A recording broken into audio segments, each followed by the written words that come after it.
الحمد لله وكفى وسلام على عباده الذين اصطفى أما بعد فأعوذ بالله من الشيطان الرجيم بسم الله الرحمن الرحيم لن ينال الله لحومها ولا دماؤها ولكن يناله التقوى منكم كذلك سخرها لكم لتكبروا الله على ما هداكم وبشر المحسنين.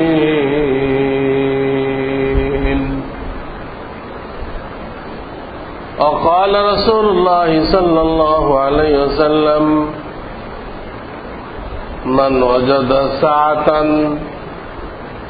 لأن يضحي ثم لم يضحي فلا يقرب مصلانا أو كما قال رسول الله صلى الله عليه وسلم. বুজুর্গানে মুহতারাম, আমাদের সামনে বহুত বড় ইবাদত আসতেছে। আজকে জিলকদের 30 তারিখ।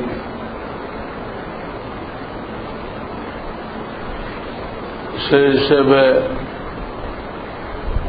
কালকের থেকে দিলহাজ মাস শুরু হইতেছে। এটা আল্লাহর নৈকট্য লাভ করার জন্য, আল্লাহর সন্তুষ্টি অর্জনের জন্য অনেক বড় সুযোগ। আমি আগে বলেছিলাম আর এক জুমাতে যে এই মাসের প্রথম 9 দিন আল্লাহ যাদেরকে সুযোগ দান করেন, যদি রোজা রাখতে পারে, তো প্রথম 8 দিন সম্পর্কে বলা হয়েছে 1 বৎসরের গুনাহ মাফ হয়ে যাবে। প্রথম 8 দিন, শনি 8 আর এক শনিবার পর্যন্ত। আর 9 তারিখের যে রোজা, 9 তারিখ যে দেশে যখন 9 তারিখ হয়, সৌদির সাথে আমাদের চাঁদ দেখার দিক দিয়ে একদিন বেশ কম হয় সাধারণত। কখনো কখনো 2 দিন বেশ কম হয়, আগেও হয়েছে, এই মাসেও দেখা গেল। এই জিলহজও সৌদি থেকে আমাদের 2 দিন বেশ কম। তো প্রত্যেক দেশের চাঁদ দেখা হিসেবে ওইখানের আরাফার সাথে মিলানোর দরকার নেই। হাজিদের আরাফার সাথে মিলানোর দরকার নেই।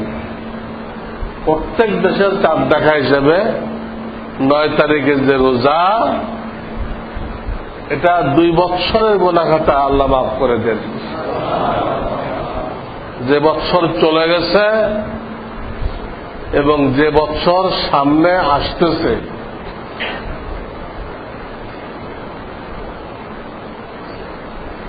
দারুল উলুম দেওবন্দের সবচেয়ে বড় মুহাদ্দিস যিনি ছিলেন,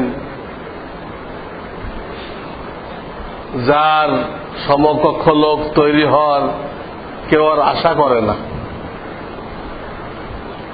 এমন ধরনের ব্যক্তিত্ব ছিলেন হযরত মাওলানা আনোয়ার শাহ কাশ্মীরি আজীব ধরনের লোক ছিল, যে কিতাব একবার চোখের সামনে দিয়ে গেছে এটা আর ভোলেন নাই, এটা আর ভোলেন নাই। আমি আর একবার তার কিস্তা আপনাদেরকে শোনাইছিলাম। মিশরের লাইব্রেরিতে একটা কিতাব দেখছে, কপি চাইছে, তারা দেয় নেই, বললো আর কপি নেই। দেশে এসে ওই কিতাব লিখছেন উনি, এনে তাদের কাছে পাঠিয়েছে, একটু মিলাই দাও, ঠিক আছে না বেশ কম হয়েছে। তারা একটা অক্ষর বেশ কম করতে পারে নাই। কি ধরনের ব্রেন হলে এটা সম্ভব? এই লোক ছিল হযরত শাইখুল হাদিস দেওবন্দ মাদ্রাসা। ইনি চলে যাওয়ার পরে দেওবন্দের শাইখুল হাদিস হইলেন হযরত মাওলানা হুসাইন আহমদ মাদানী, যিনি ব্রিটিশের বিরুদ্ধে সাংঘাতিক আন্দোলন করতেন।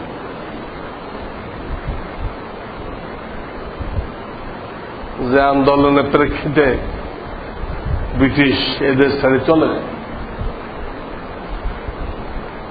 তো আনোয়ার শাহ কাশ্মীরের পরে হল হুসাইন আহমদ মাদানী। আমরা যে বুখারী শরীফের সনদ বয়ান করি, আমাদের সনদে হুসাইন আহমদ মাদানী সাহেবের নাম আসে। আর উনি হল থানভী সাহেব জামানার লোক, মৌলানা আশরাফ আলী থানভী।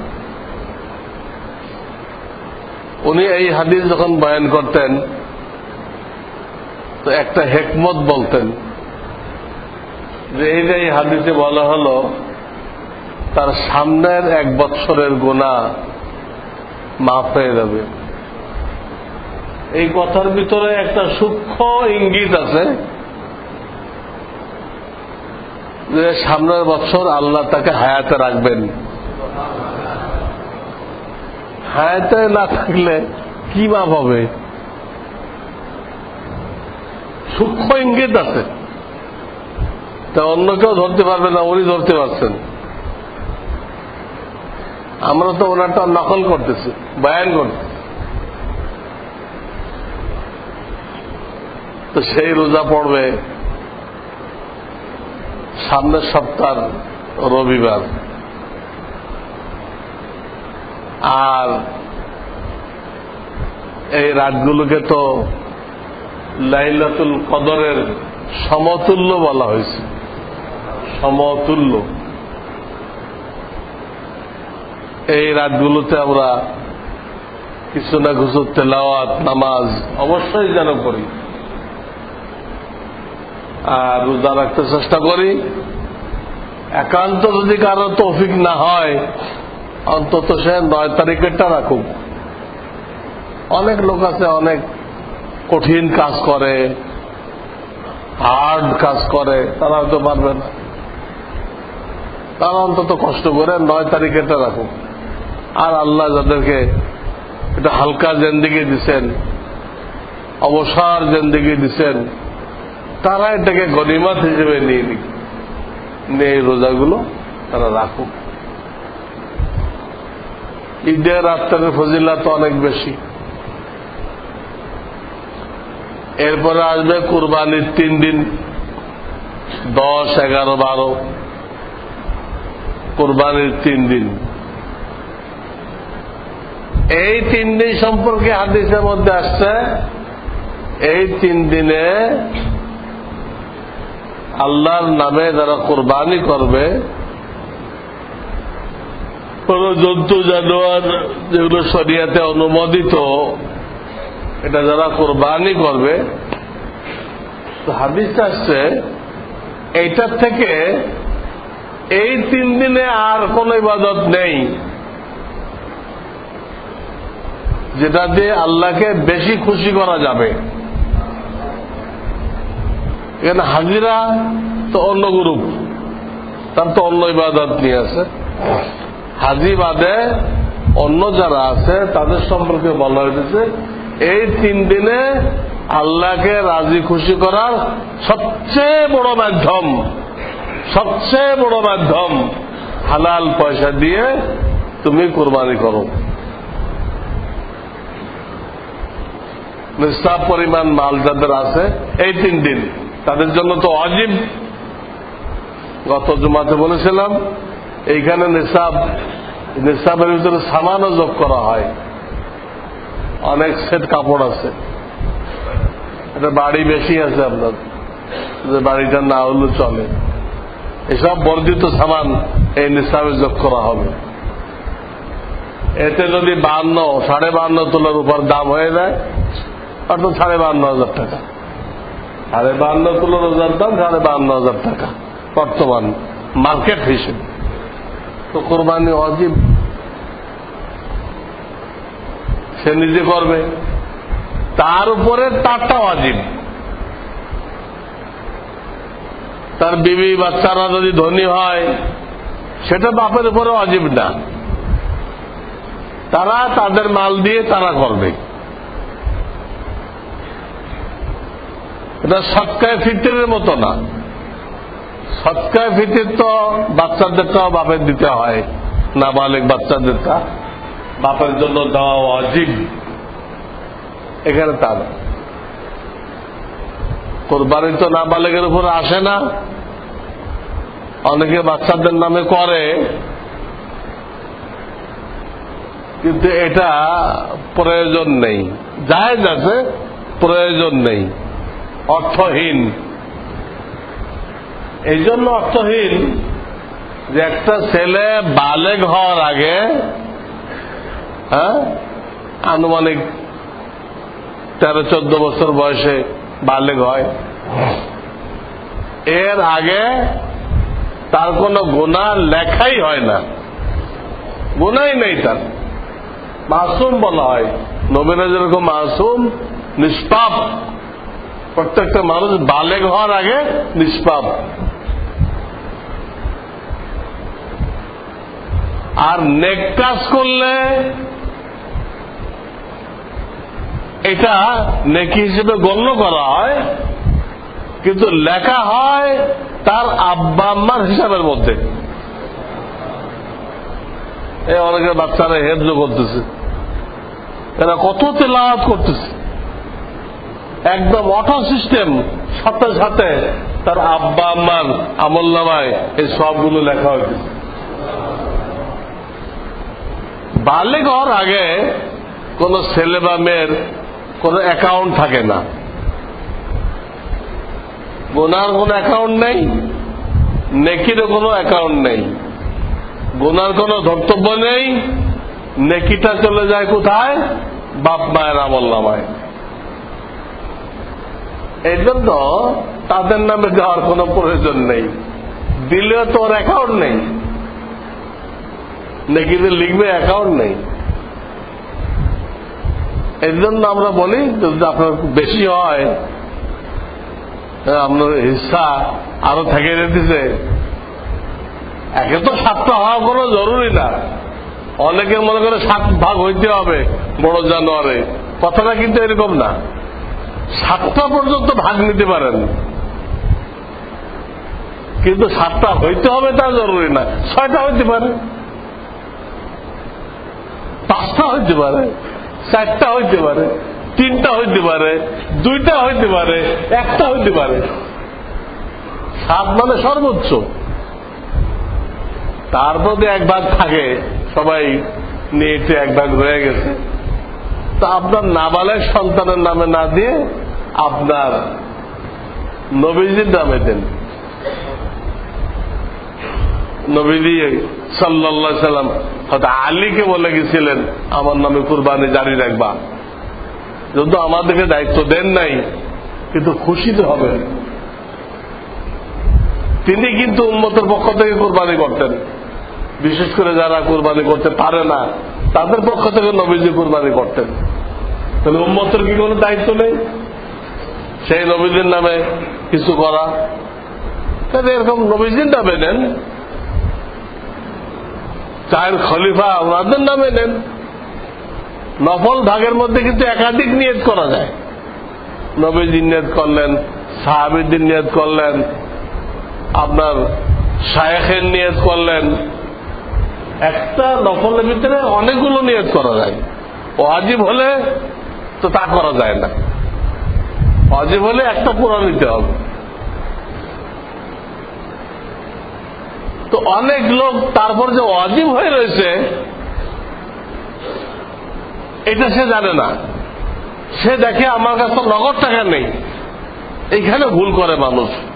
নগদ টাকার দরকার নেই, বাড়তি সম্পদ থাকলে আপনাকে দিতে হবে। অনেক লোক এই ভুলের মধ্যে থেকে তারা কুরবানি করতেছে না, অথচ আল্লাহ রসুল কত বড় ধমকি দিচ্ছেন, যার উপরে কুরবানি ওয়াজিব তারপরও সে কুরবানি করল না, সেজন্য আমাদের ঈদগায় না আসে, সেজন্য আমাদের ঈদগায় না আসে।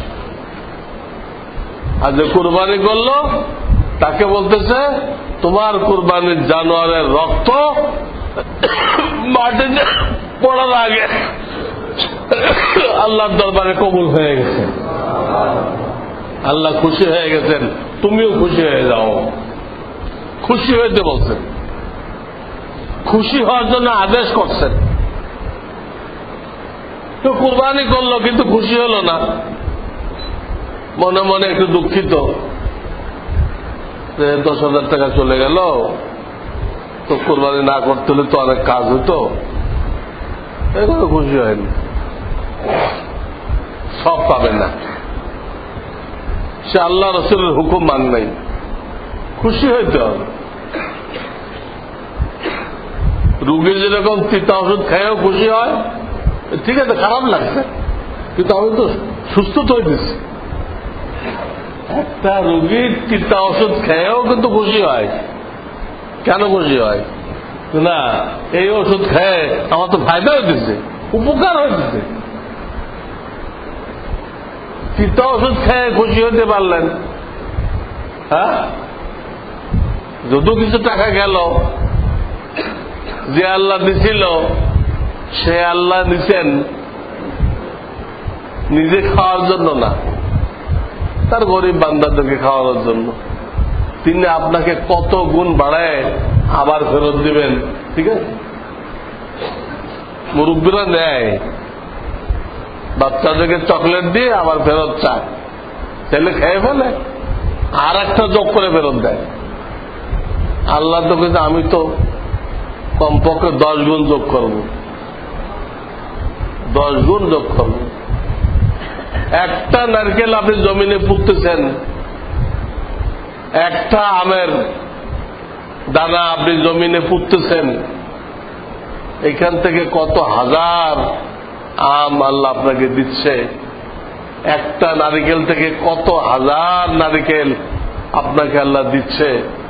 সেই আল্লাহ আপনার একটা নেকিকে লক্ষ লক্ষ নেকি, হ্যাঁ, নেকির দ্বারা বাড়াই দিতে পারেন না? আল্লাহ তো নমুনা রাখছেন, নমুনা রাখছেন। তো অনেকে ওয়াজিব জানেই না। ওয়াজিব না হলে কি দেওয়া নিষেধ? কারণ ওয়াজিব না হয়ে থাকে, যদি কোনোভাবে ম্যানেজ করতে পারে গুনাহ হবে, কোনো গুনাহ নেই। এই জন্য সেফ সাইডে থাকা উচিত। আল্লাহর দরবারে এমন না হয় যে অমুক ইবাদতটা আমার উপর ওয়াজিব ছিল, করি নেই। ওয়াজিব থাকে, আমাদের এলেম না থাকায় আমরা বুঝতে পারি না। পরিবারের অন্যরা তাদের পক্ষ থেকে তারা করবে। আপনি মুরব্বী, আপনি যদি করতে চান, একটা শর্তের সাথে অনুমতি আছে, আপনি ওদের থেকে পারমিশন নিয়ে নেন, বিবির থেকে নেন, আপনার ছেলে থেকে নেন, ওদের বলো ওয়াজিব আপনি করে দিতে চাচ্ছেন, ঠিক আছে, অনুমতি নিয়ে নেন, তাহলে ওদের আদায় হয়ে যাবে। তাদেরকে জানাইলেন না, চুপচাপ দিলেন, তাহলে আপনারটাও নষ্ট হলো, ওদেরটাও নষ্ট হলো। ওদেরটা নষ্ট হওয়ার কারণে ওই জানোয়ারের মধ্যে আপনারটা ছিল ওটাও নষ্ট হয়েছে। যেমন কেউ গোশত খাওয়ার নিয়তে নিছে, কুরবানির নিয়ত নেই, আমার পোলাপান কই দেব তাই নিছে। তো এই নিয়তে কেউ নিলে বাকি সবার কুরবানি বাতিল হয়ে যায়। অথবা কেউ হারাম মাল দিয়ে শরীক হয়েছে, তখনও বাকি সবারটা নষ্ট হয়ে যায়, সবারটা নষ্ট হয়ে যায়, সব কেউ আর পায় না। ঠিক অনুমতি ছাড়া অন্যর পক্ষ থেকে দিলে পরে অনুমতি নিয়ে নিব হবে না, আগে অনুমতি নিতে হবে, কুরবানি করার আগে অনুমতি নিতে হবে, তা নাহলে সবারটা বাতিল হয়ে যায়। ধনী মানুষ জানোয়ার কিনলেও কিন্তু ওই জানোয়ারটা নির্দিষ্ট হয় না, পাল্টায় আটটা দিতে পারে। ধনী যারা নিসাব আছে তারা জানোয়ার কিনলেও নির্দিষ্ট হয় না। গরিব যদি জানোয়ার কেনে যার ভার ওয়াজিব না, তো ওটা নির্দিষ্ট হয়ে যায়, ওটাই দিতে হবে, ওটাই দিতে হবে। এই জন্য বলা হয়েছে দুর্যোগটা চুরি হয়ে গেছে, ধনীরটাও চুরি হয়ে গেছে, গরিবেরটাও চুরি হয়ে গেছে। তখন তারা কি করছে, আর একটা করে কিনছে, চুরি হয়ে গেছে। আল্লাহর মর্জি পরে পাওয়া গেছে, ওই চুরি হওয়াগুলো সব পাওয়া গেছে। ধনীর দায়িত্ব আসবে আগেরটা দিক পরেরটা দিক যে কোনো একটা, দুটো দেওয়া লাগবে না। কিন্তু গরিবের দায়িত্ব ওই উভয়টা দিতে হবে। ও কেনার সাথে সাথে ওই জানোয়ারটা ওয়াজিব হয়ে যায়, ধনীর ওয়াজিব হয় না। সে নিজের জন্য কিনছিল, এর মধ্যে কাউকে শরীক করতে পারে, যেহেতু ওয়াজিব হয় নাই, ওয়াজিব হয় নাই, অন্য কাউকে শরীক করতে পারে, শরীক করার অবকাশ আছে। যাকাত ফিতরা যেরকম মুসলমানকেই দিতে হয়, এটা কিন্তু এরকম না। সৎকা করাই ওয়াজিব না, কুরবানির সমস্ত গোশত কুরবানি দাতা নিজে খাইল তো কুরবানির সব কোনো কম হবে না, তো সৎকা করা ওয়াজিব না, সৎকা করা ওয়াজিব না। যেটা বলা হয় ওটা মুস্তাহাব। 3 ভাগ করো, 1 ভাগ নিজে রাখো, 1 ভাগ আত্মীয়দেরকে দাও, 1 ভাগ গরিবদেরকে দাও, এটা মুস্তাহাব, আসলে তো ওয়াজিব না। এই জন্য কুরবানির গোশত কোন প্রতিবেশী যদি অমুসলিম থাকে তাকেও দেওয়া যায়, তাকেও দেন, যাতে তার সাথে আপনার একটা মহব্বত হয়।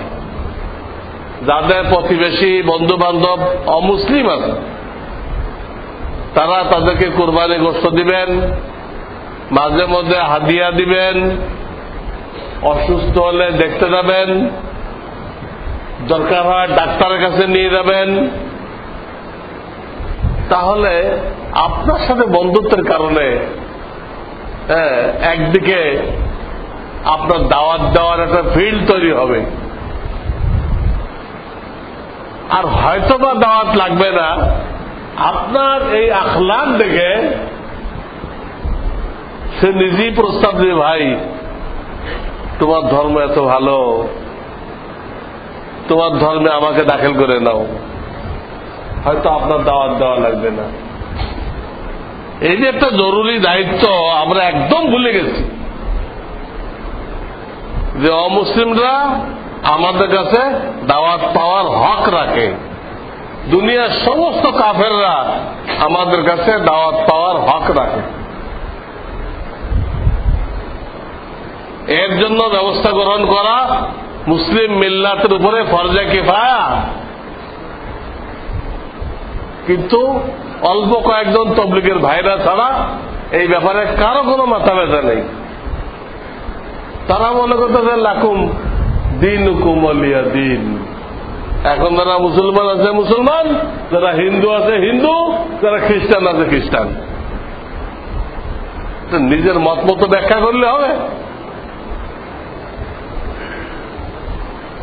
সবাই দাওয়াত পাওয়ার হকদার, তাদের কাছে দাওয়াত পৌঁছাইতে হবে। তাই সে আপনার দাওয়াত গ্রহণ করুক বা না করুক, গ্রহণ না করলে মন খারাপ করা যাবে না।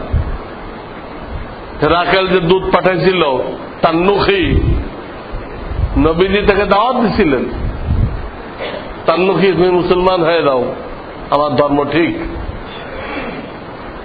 লম্বা কিস্সা, সেই কিস্সা এখন বলার সময় নেই। তার নুখি বলে, হুজুর আমি তো বাচ্চার পক্ষ থেকে দূত হয়ে আসছি, এখন আমি এই ব্যাপারে কিছু বলবো না, আমি একটা মিশন নিয়ে আসছি, আমি কওমের কাছে ফিরে গেলে আমি আলাদাভাবে এটা চিন্তা ভাবনা করব, এখন আমি এই ব্যাপারে কিছু বলবো না। এই দেশে হুজুরের দাওয়াতটা গ্রহণ করল না, হুজুরে এই জন্য একটু মনক্ষুণ্ণ হইলেন না, তার সাথে বাকি কথা হাসি মুখে বললেন। প্রত্যেকের অধিকার আছে, সে কবুল করবে না করবে তার অধিকার আছে। হেদায়েত তো আপনার কাছে না, হেদায়েত তো আল্লাহর কাছে। হুজুর ওই আয়াতটা পড়লেন, তার নুখি যখন দাওয়াত কবুল করলো না, নবীজি এই আয়াতটা পড়লেন, ইন্নাকা লা তাহদি মান আহবাবতা। হে আমার রাসূল, আপনি যাকে চান তাকে হেদায়েত দিতে পারবেন না। আপনি যাকে চান না কেন তাকে হেদায়েত দিয়ে দিবেন, এটা আপনি পারবেন না। ওয়ালাকিন্নাল্লাহ ইয়াহদি মাইয়াশা, আল্লাহ যার যত চান আল্লাহ তাকে হেদায়েত দিবেন। আপনার কাজ তো বলা, সে মানলো না মানলো আপনার মনক্ষুণ্ণ হওয়ার দরকার নেই, আপনার দায়িত্ব আদায় হয়ে গেল। তো আমি বলতেছিলাম অমুসলিমদের সাথে এমন আচরণ করতে হবে যেন তারা ইসলামের দিকে ধাবিত হয়। আজকে কিন্তু আমাদের আখলাকের কারণে বহু অমুসলিম পিছায় আছে। কিতাব পড়ে দেখেন ইসলামের মতো ধর্ম আর নেই, কিন্তু কারবার করতে গিয়ে দেখে মুসলমানের চেয়ে বাটপার আর নেই, তখন সে পিছায় যায়। কিতাবের ইসলামের সাথে তো এই মুসলমানের কোনো মিল টিল তো নেই। সে যে মিথ্যা কথা বলে, মালে ভেজাল দেয়, ওয়াদা ভঙ্গ করে, বলে একটা করে একটা। তা আমি তো আরো ভালো আছি, নাউযুবিল্লাহ।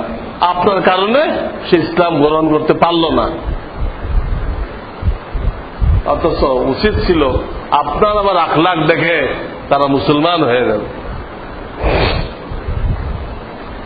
তো গোশত 3 ভাগ করা মুস্তাহাব বলে দিলাম। আর চামড়া সম্পর্কে যদি আপনি চামড়া রেখে দেন তো ঠিক আছে, রেখে দেন, পাকা করে রেখে দেন, তা বিছানা বানাইতে পারবেন, জায়নামাজ বানাইতে পারবেন, অনেক কাজে লাগবে। কিন্তু যদি বিক্রি করেন তাহলে সদকা করা ওয়াজিব। বিক্রি করলে সদকা করা ওয়াজিব হয়ে যায় ওই পয়সাগুলো। এখানে কিতাবে লিখছে, বিভিন্ন কিতাবে লিখছে যে যদি দ্বীনি প্রতিষ্ঠানে দেওয়া হয় তো একদিকে সদকা হয়ে গেল, আর একদিকে দ্বীনি প্রতিষ্ঠানে দেওয়াতে সদকায় জারিয়া হলো, কিয়ামত পর্যন্ত জারি থাকবে। নাম্বার 3, আপনি বেচলে যে দাম পাইতেন তার থেকে বেশি দামে বিক্রি হবে, সেই কারণেও আপনার সব বাড়বে। আপনি বেচতেন 1-1.5 টাকা, প্রতিষ্ঠান বেচবে 2,500-3,000 টাকা, তারা গড়ে নিলামে বেচবে। তা আপনি বেশি তো 1,500 টাকা দান করলেন, প্রতিষ্ঠানে দিয়ে তো আপনি 3,000 টাকা সব পাইলেন। আমরা গত বছর 2700 করে বেচছি, কয়জন পাবলিকে 2700 বেচতে পারছে। এই জন্য এটা উত্তম। কয়েকটা কারণে এটা সব অনেক বেশি, অনেক বেশি। আজকে সর্বশেষ কথা, কোন কোন এলাকায় একটা প্রথা হয়ে গেছে, তারা ওই কুরবানি করে গোশত 3 ভাগের 1 ভাগ সমাজকে দেয়। সমাজও বাধ্য করে দেয়। ওরা আবার এটাকে মিক্সার করে, সব মিলে ফেলে, মিলে পুরা গ্রামবাসীকে ভাগ করে দেয়। এই অনেক জায়গায় এই সিস্টেম আছে, কিন্তু এটা গলত। এই সিস্টেম গলত। যেহেতু আল্লাহ কুরবানি দাতাকে স্বাধীন রাখছে, তো তুমি আদৌ দান করবা কিনা তোমার ইচ্ছা। করলে তুমি এইভাবে করতে পারো, 3 ভাগ করো। ওকে স্বাধীন রাখছে। সমাজের কি অধিকার আছে এই লোকটাকে বাধ্য করার যে 1 ভাগ তোমাকে দিতে হবে? আল্লাহ যেখানে স্বাধীনতা দিছে, স্বাধীন রাখছে, সেখানে তার স্বাধীনতা কর্ম করা তা নাজায়েজ।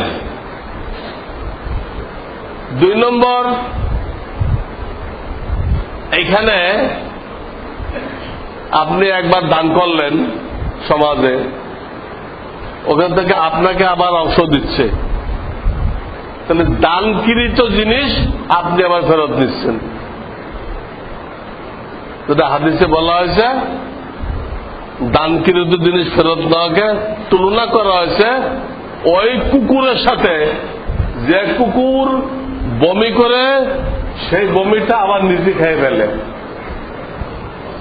কত জঘন্য উদাহরণ নবী আলাইহিস সালাম দিচ্ছেন। এই কুকুর হইতে হয়। এটা কেন করবেন? লোকদেরকে বুঝায় এই সিস্টেম পাল্টাই দিতে হবে। এতটুকু করা যেতে পারে, কোন জরুরি না 3 ভাগের 1 ভাগ যেটা গরিবদের জন্য, ওইটা সবাই এক জায়গায় করলো। 3 ভাগের 1 ভাগ যেটা গরিবদের দিতেন আপনি, ওটা এক জায়গায় করলেন, করে শুধু গরিবদেরকে মাথা পিছু হিসেবে দিয়ে দিলেন। যারা বেশি মানুষ বেশি দিলেন, কম মানুষ কম দিলেন, গরিবদেরটাই গরিবদেরকে দিয়ে দিলেন। এতটুক এলাও করা যায়, তাও না করা উত্তম। এখানে মালিক নিজে হাতে করবে, এটাই উত্তম, এটাই উত্তম। তো এই ব্যাপারে আরো কিছু মাসলা মাসাইল ইনশাআল্লাহ বলা হবে। আর এক জুমা আছে, তাকবীরে তাশরিক পড়তে হবে 9 তারিখ থেকে। 9 তারিখ ফজর থেকে 13 তারিখ আসর পর্যন্ত। আল্লাহু আকবার, আল্লাহু আকবার, লা ইলাহা ইল্লাল্লাহু, আল্লাহু আকবার, আল্লাহু আকবার, ওয়ালিল্লাহিল হামদ। আমরা আওয়াজ করে পড়ব, মা বোনরা আওয়াজ না করে পড়বে প্রত্যেক ফরজ নামাজের পরে। 9 তারিখ ফজর থেকে 13 তারিখ আসর পর্যন্ত। আল্লাহ তাআলা এই ইবাদতকে তার সন্তুষ্টি অনুযায়ী করার তৌফিক দান করেন। ওয়া আখিরু দাওয়ানা আলহামদুলিল্লাহি রাব্বিল আলামিন।